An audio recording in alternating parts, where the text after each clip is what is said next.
Oke, baiklah. Perkenalkan, nama saya Jeremia Rilianulaku. Nah, di sini saya akan menjelaskan sedikit tentang materi pemodelan dalam Decision Support System atau DSS. Nah, berikut adalah materi yang telah saya rangkum sesuai dengan kemampuan saya tentang materi ringkasan pemodelan DSS yang menjelaskan jenis-jenis model, kemudian langkah pemodelan, serta contoh sederhana pada setiap jenis model. Kita langsung saja ke yang pertama.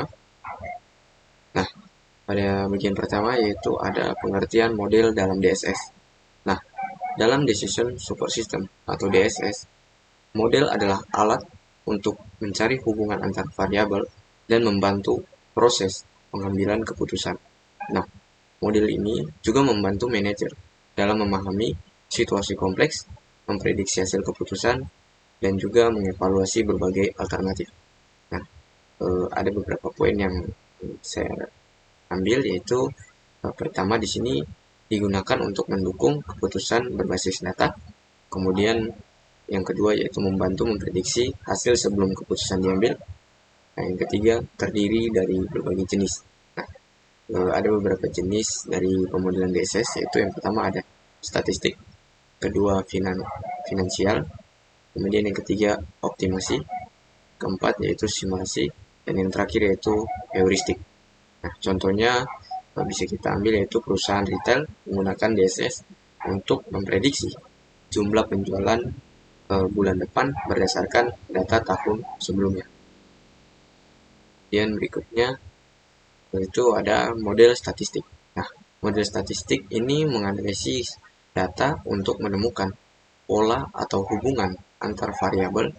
Nah, metode ini seperti analisis regresi, memanfaatkan data untuk memanfaatkan data histori untuk memperkirakan nilai di masa depan.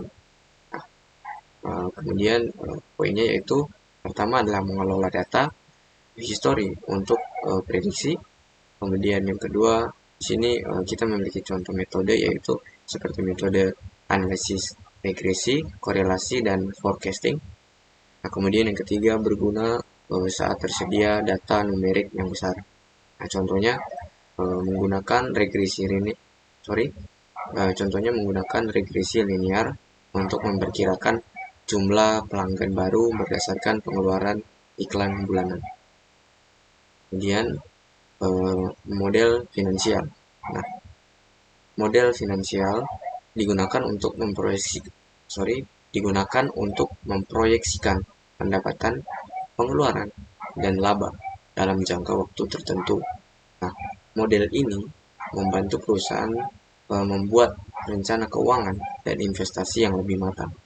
Nah, yang pertama di sini dapat memantau pendapatan, kemudian biaya, dan juga laba masa depan.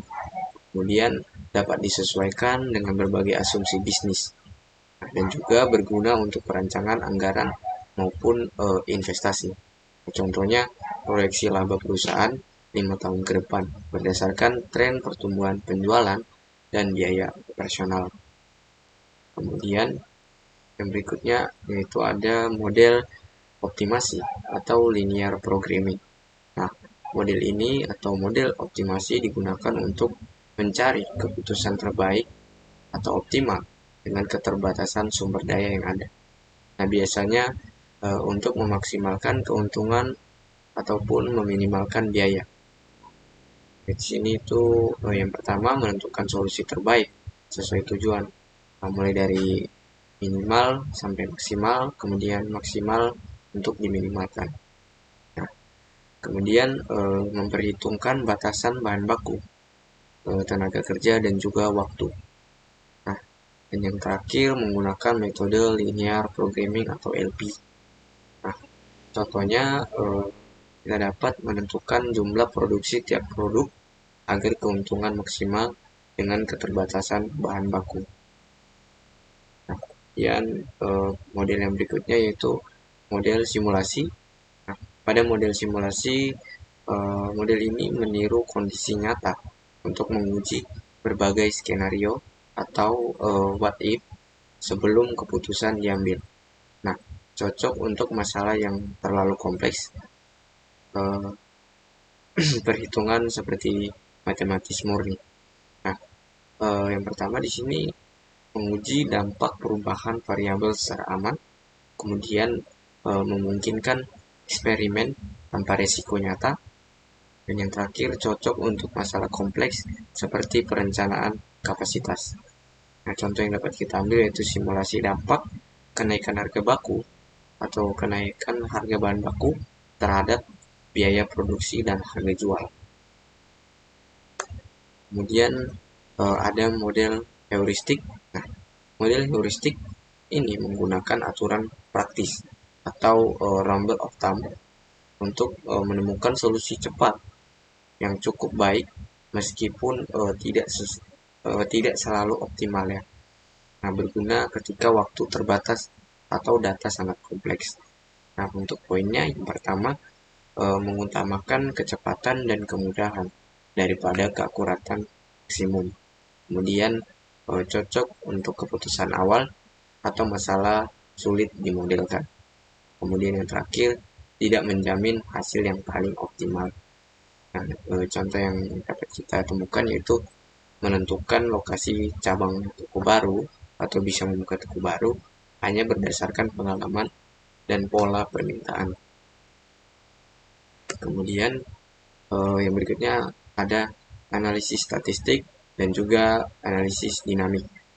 Nah, analisis statistik hanya memeriksa satu kondisi dalam satu periode, sedangkan analisis dinamik mempertimbangkan perubahan variabel dari waktu ke waktu atau bisa dibilang seperti real time. Nah, kemudian untuk statistik, statistik ini fokus pada satu titik atau snapshot.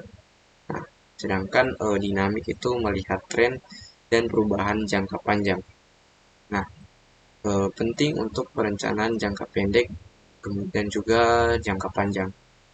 Nah, contohnya seperti statistik di sini untuk laporan laba rugi tahunan. Nah, sedangkan untuk dinamik untuk proyeksi laba perusahaan selama 2 tahun. Nah, kemudian ada juga langkah-langkah untuk pemodelan dari DSS itu sendiri. Nah, pemodelan dalam DSS dilakukan secara sistematis untuk memastikan keputusan memiliki dasar yang kuat.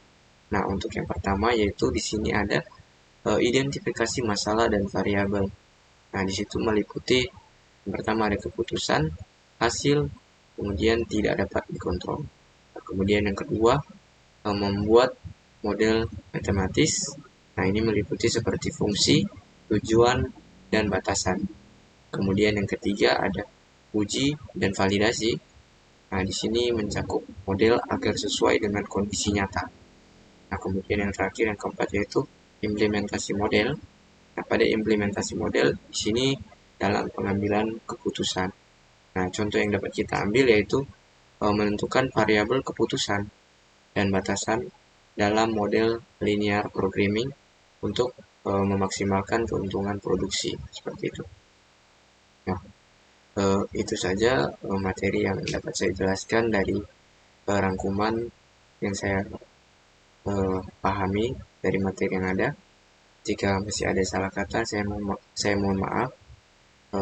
Terima kasih.